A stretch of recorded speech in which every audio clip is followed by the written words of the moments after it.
Hello, and we've left Baselworld and are back at the Watches TV house here in Geneva with some nice signs that spring is seriously on the way. But our coverage of this massive event naturally doesn't stop here, as we have quite a few brands and novelties to bring to you over the next few days, as well as some kind of conclusion and best of this 2017 edition. But let's now talk about Rolex, and we'll start with the big news for the Rolex fans with the new version of the Sea Dweller. This watch is celebrating its 50th anniversary and now comes in a 43mm steel case instead of the previous 40mm. And for the first time you will find a Rolex signature Cyclops lens above the date indicator. The unidirectional bezel is made out of Cerachrome, a material proprietary to the brand, with a black shiny dial, and naturally comes in a steel case water resistant to 4,000 feet, meaning 1,220 meters. So more or less the same, but a bit bigger, and we've been used to this with this same but different approach of Rolex, which precisely sets them apart with their consistency.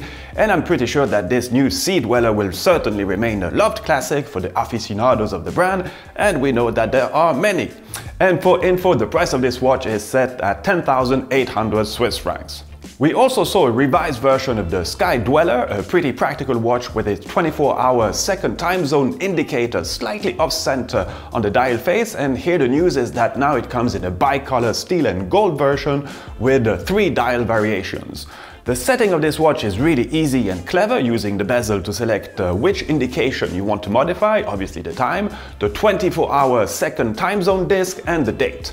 And the last thing I wanted to add is that you have a month indicator with a small red square found on top of the hour indexes, each hour corresponding to a month. So number 1 January, number 2 February, and so on. And since the date disc passes really rapidly, it's quite easy to set were you not to use your watch for a few months. If that ever happens to Sky Dweller owners, you never know. And just for info, the price of this watch is set at 16,300 Swiss francs.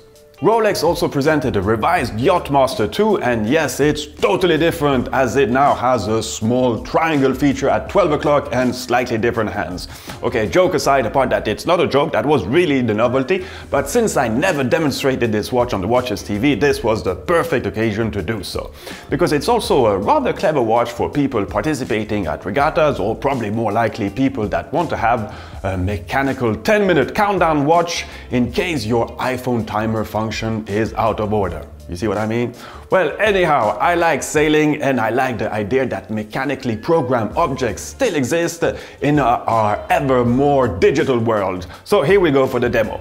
So first you turn the bezel by 90 degrees, then you press the push button at 4 o'clock, then you open the crown, and now you can select the minute at which you want your timer to start counting from 1 minute up to 10 minutes. So once this is set, you screw back the crown and you're ready to start your countdown by pushing the button at 2 o'clock, like on any ordinary chrono. And if, for instance, you misjudge when to press this, well, you can restart it again on the go, as it works a bit like a flyby chronograph by simply re-pushing the pusher at 4 o'clock.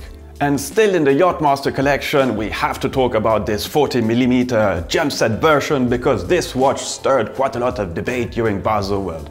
Some people loving it, and vice versa, some people hating it. It's always nice to have a bit of controversy.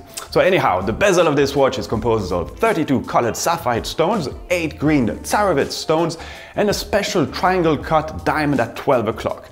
The gem setting is really perfectly done, with such different stones, matching colors and so forth. And of course I tried it on, but not sure it suits me so well. So reason I tried some other clear diamond set watches, but that didn't work too well on me either.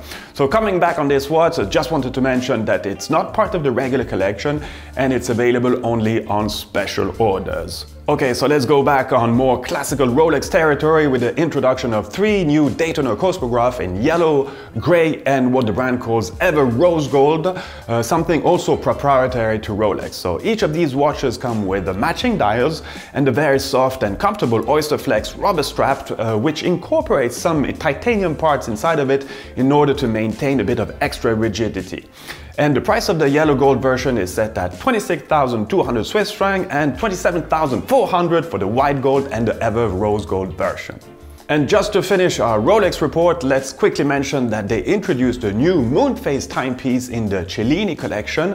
This watch comes with a white lacquered dial and leather strap, and the moon phase module is astronomically accurate for 122 years. Okay, I guess that when people buy their first Rolex, this is probably not their first choice, but it's a nice, classic and elegant watch, I must say, and comes at a price of 25,500 Swiss francs for this ever rose gold cased watch.